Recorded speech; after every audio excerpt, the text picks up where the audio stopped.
আমি মনে করি যে আমি এখানে যারা ইলেকশনে অংশগ্রহণ করেছেন সকলের সহযোগিতা চাই। ইতিমধ্যে আমি নীরব ভাইয়ের সাথে টেলিফোনে কথা বলেছি, আমার সাথে এরপরে দেখাও হয়েছে। আমি সাইফুল হকের সাথে কথা বলেছি, তবে এখানে আরো লোকদের সাথে কথা বলতে হবে। আমি চাচ্ছি যে সকলেই আমরা একসাথে ঢাকা 12কে আমরা গড়ে তুলতে চাচ্ছি। কারণ ঢাকা 12 এলাকায় যেখানে যতটুকু সুবিধা তৈরি করা যাবে আর যেখানে যতটুকু অসুবিধা দূর করা যাবে, এটা দলমত নির্বিশেষে সকলেরই উপকার হবে, সেটাই আমি চাচ্ছি। আমাদের জাতীয় জীবনে যে রাজনৈতিক সাংস্কৃতিক যে মারামারি করা, পিটাপিটি করা, মাসেল ম্যানের রাজনীতি, এর থেকে আমাদেরকে বেরিয়ে আসতে হবে। কিন্তু আমরা এর থেকে এখনো যাত্রা শুরু করতে পারিনি, বেরিয়ে আসতে পারিনি।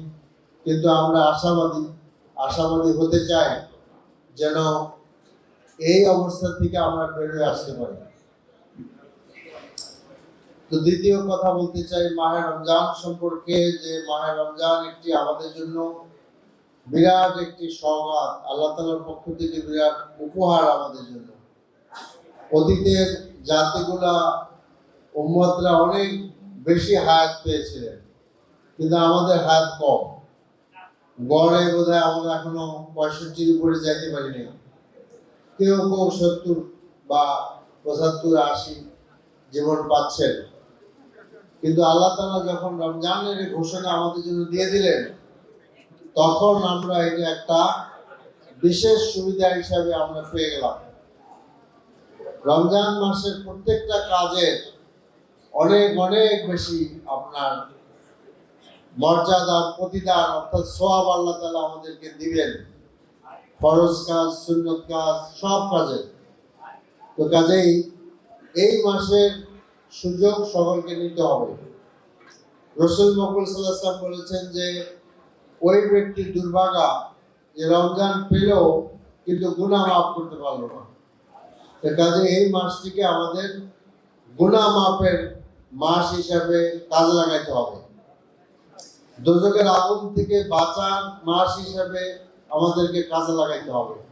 আর জান্নাত পাওয়ার জন্য আমাদেরকে এই মাসকে কাজে লাগাইতে হবে। এই মাসে আল্লাহ তাআলা আমাদের জন্য আরেকটি মহিমান্বিত রাত্রি রেখেছেন, যেটাকে আল্লাহ তাআলা বলছেন লাইলাতুল কদর। এই লাইলাতুল কদরে কোরআনে বলা হয়েছে আলফি শাহর, অর্থাৎ 1000 মাস থেকে উত্তম। আরবিতে যেখানে 1000 কথা উল্লেখ করা হয়, সেখানে আমাদের বুঝতে হবে যে এটা অনেক বেশি সংখ্যক আপনার বোঝানোর জন্য বলা হয়েছে। কারণ আরবিতে কিন্তু লক্ষ বা কোটি এই সংখ্যাগুলো নাই, কাজে এটার মর্যাদা অনেক বেশি।